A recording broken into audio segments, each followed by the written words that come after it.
A gente sabe que a comunicação durante um desastre ambiental aqui no Brasil é um ponto super delicado, né?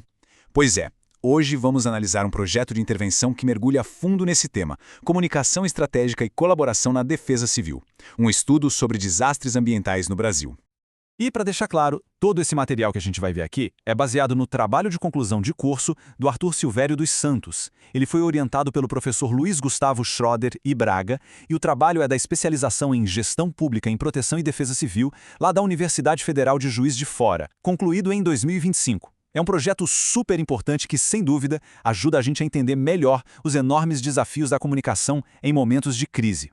Então, para a gente entender bem a fundo o que o estudo propõe, vamos seguir a estrutura do próprio trabalho, ok? Primeiro, vamos ver a apresentação do estudo, depois o problema da comunicação, o impacto da desinformação, as análises e soluções propostas e, por fim, as conclusões.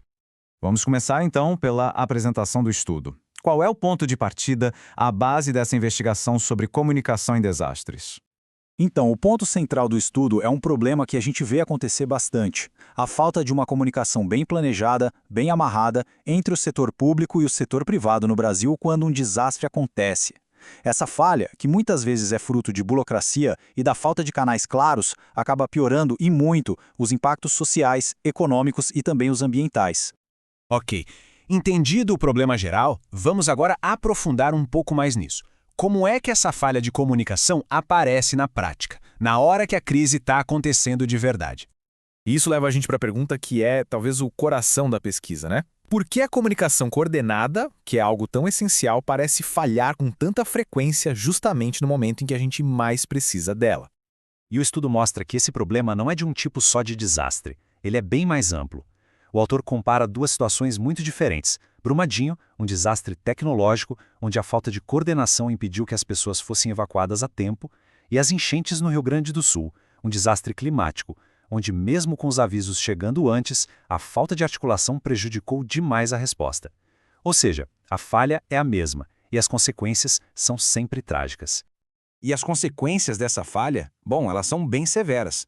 Para se ter uma ideia, o estudo cita uma pesquisa que mostra o seguinte: a falta de colaboração pode aumentar o tempo de resposta em até 60%. E não para por aí. Os custos de restauração podem subir 40%. São números que mostram o tamanho do prejuízo, né? E se já não bastasse essa falha de comunicação, o estudo aponta para outro fator que complica tudo: a desinformação. É como se fosse uma crise dentro da própria crise. Agora, olha só esse número: 65,2%. Guarda esse número. Ele revela um dado bem alarmante sobre como as pessoas percebem a situação durante uma crise. Lembra do número? Então, ele vem de uma pesquisa da Atlas Intel que foi divulgada pela CNN Brasil e citada no trabalho. Ela mostra que mais de 65% dos moradores do Rio Grande do Sul acham que as notícias falsas atrapalharam o gerenciamento da crise das enchentes. É uma percepção muito forte da população. E os efeitos da desinformação não são abstratos, são bem concretos. A pesquisa detalha: a confiança nas autoridades diminui, fica mais difícil mobilizar recursos essenciais, o auxílio às vítimas demora mais para chegar, a logística dos resgates fica toda complicada e, para piorar, causa um pânico generalizado. Bom, depois de fazer todo esse diagnóstico dos problemas, o projeto avança para a parte que talvez seja a mais importante: as propostas de solução. Afinal, como é que a gente pode construir um sistema de resposta que seja mais forte, mais resiliente? Para isso, o estudo se organiza em 4 objetivos bem claros. Primeiro, identificar as barreiras, tanto legais quanto burocráticas. Segundo, estudar casos, tanto os que deram certo quanto os que deram errado. Terceiro, avaliar o impacto que a comunicação tem na hora de conseguir recursos. E, por fim, propor mecanismos para de fato melhorar essa comunicação. Uma coisa legal do trabalho é que ele não fica só no Brasil. Ele olha para fora para aprender com grandes desastres internacionais. Por exemplo, o furacão Katrina, lá nos Estados Unidos, deixou clara a falha de comunicação entre as autoridades locais, estaduais e federais. Já em Fukushima, no Japão, o problema foi a falta de transparência, que gerou um pânico e uma desconfiança enormes. São lições muito valiosas, que a gente pode trazer para a nossa realidade aqui. Então, com base em toda essa análise, o projeto apresenta recomendações bem concretas. Olha só: estabelecer comitês intersetoriais permanentes para gerenciar os riscos, criar acordos formais de cooperação juntando governo, empresas e sociedade civil, reforçar as estruturas públicas de checagem de fatos para combater a desinformação de frente e integrar as estratégias de comunicação de risco lá nos planos diretores dos municípios. São passos bem práticos pensando no futuro. E com tudo isso, a gente chega na parte final, nas conclusões do trabalho. O que fica de mais importante dessa análise toda? Acho que o ponto crucial, a grande tese do trabalho, é a seguinte: comunicação de risco não é só soltar uma informação na hora do aperto, não mesmo. É um processo contínuo que tem que ser construído em cima de confiança, de credibilidade institucional e de clareza.